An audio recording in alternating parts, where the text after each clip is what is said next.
नमस्कार, जय हिंद, जय शिवराय, जय श्रीराम, जय जय श्रीराम. हे हिंदवी स्वराज्य व्हावे हे तो श्रींची इच्छा.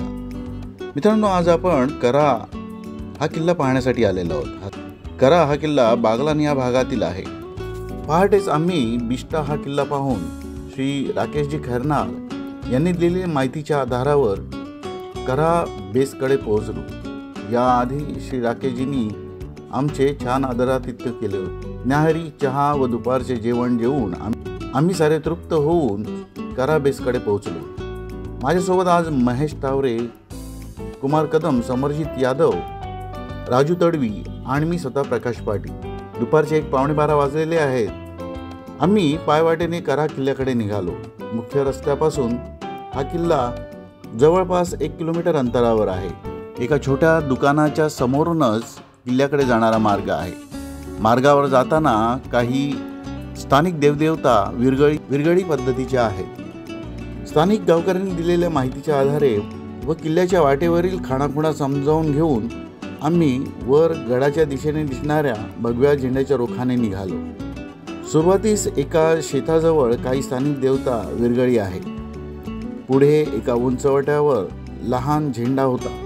त्याच्या वरच्या बाजूने वाट आहे असे समजले. येथेवर आम्ही पोचलो. इथेही काही स्थानिक देवता लाकडामध्ये कोरलेल्या आहेत. कदाचित त्याला माकड देव असेही म्हणतात. येथे नमन करून पुढची वाट आम्ही धरली. पुढची वाट अस्पष्टशी होती. त्याचप्रमाणे घसाराही भरपूर होता. पुन्हा आम्ही झेंड्याच्या रोखानेच निघालो. पुढे डोंगराची दगडाळ वाट पूर्ण करून माचीपर्यंत पोचलो. माचीवर काही किल्ल्याचे अवशेष आपल्याला पाहावयास मिळाले. या ठिकाणी दरवाजाच्या कमानी किंवा त्या सदृश्य काही कोरलेले दगड या ठिकाणी पाहावयास मिळाले. तसेच समोरच्या बाजूला एक तटबंदी देखील आहे. तटबंदीच्या वाटेपासून पुढून गेल्यानंतर पुन्हा एकदा झेंड्याच्या रोखाने गेल्यावर आपल्याला पायऱ्या लागतात. या पायऱ्यांपासून अगदी पुढे आल्यानंतर एक गुहा आपल्याला समोर दिसते. गुहा ओलांडून पुढे आपण गड माथ्यावर येतो. गडमाथ्यावर मंदिर नव्यानेच बांधलेलं आहे. मंदिराच्या उजव्या बाजूस काही पाण्याच्या टाक्या आहेत. तसेच डाव्या बाजूला देखील आहेत. मित्रांनो, किल्ल्याची माहिती थोडक्यात अशी आहे. नाशिक जिल्ह्यातील बागलाण भागामध्ये सालोटा, साल्हेर, मुल्हेर, डेरमाळ, पिसोळ यासारखे मोठे किल्ले आहेत. तसेच बिष्टा, करा, दुंदा, अजमेरा यासारखे अपरिचित किल्ले देखील आहेत. सटाणा तालुक्यापासून दुंदेश्वर डोंगर रांगेमध्ये असलेल्या या 4 किल्ल्यांचा वापर चौकीचे किल्ले म्हणून केला जाईल. खाजगी वाहन असल्यास आपण 2 दिवसात हे किल्ले पाहू शकतो. त्याचप्रमाणे देवळाणे गावातील जोगेश्वर मंदिर ही पुरातन आहे. ते देखील आपल्याला पाहता येईल. सटाणापासून जोगेश्वर 14 किलोमीटरवर एक चौक लागतो. येथून समोर जाणारा रस्ता बिष्टा किल्ल्याच्या पायथ्याशी कोटबेल गावाकडे जातो. उजव्या बाजूचा रस्ता कोळीपाडा गावात तर डाव्या बाजूचा रस्ता करे गावाकडे जातो.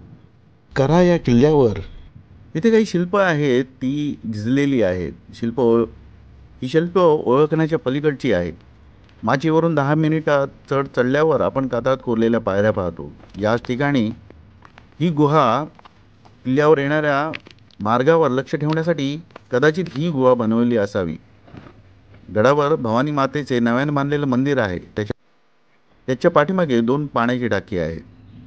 या टाक्यांच्या उजव्या बाजूला खाली उतरल्यावर एक प्रचंड मोठी गुहा आहे. गडमाथा लहानच असल्याने गड पाहण्यासाठी अर्धा तास पुरेसा आहे. गडमाथ्यावरून बिष्टा किल्ला, फोफिरा डोंगर आणि अजमेरा किल्ला दिसतो. मित्रांनो, आम्ही मनमाडपासून करा आणि बिष्टा हा किल्ला केला. यासाठी श्री राजू तडवी यांचे वाहन वापरले. अधिक माहितीसाठी श्री राजू तडवी त्याचप्रमाणे श्री राकेश खैरनार यांचे नंबर व्हिडिओच्या शेवटी देण्यात आलेले आहेत. तर मित्रांनो, हा किल्ला पाहण्यासाठी आपण जरूर जावे. आपले गड किल्ले, आपली सनातन संस्कृती, आपल्या रीतरिवाजी, त्याचप्रमाणे आपल्या ऐतिहासिक वास्तू यांचा सांभाळ करण्याची सर्वस्वी जबाबदारी आपण सर्वांवर आहे. या ठिकाणी कोणत्याही प्रकारचा केरकचरा आपण करू नये. त्याचप्रमाणे या वास्तूंची अवहेलना होईल असे कार्य आपल्याकडून घडू नये यासाठी आपण दक्षता घेऊया. जय हिंद, जय शिवराय, जय श्रीराम, जय जय श्रीराम. हे हिंदवी स्वराज्य व्हावे हे तो श्रींची इच्छा. ज्या मोबाईलने चित्रीकरण केले होते तो मोबाईल हरवला. त्याच्यामुळे जास्त व्हिडिओ टाकता आले नाही. हा व्हिडिओ आपल्याला गड किल्ले माहिती पडावीत यासाठी केलेला आहे. यामध्ये चुका किंवा कमतरता असेल तर त्याबद्दल क्षमस्व. धन्यवाद.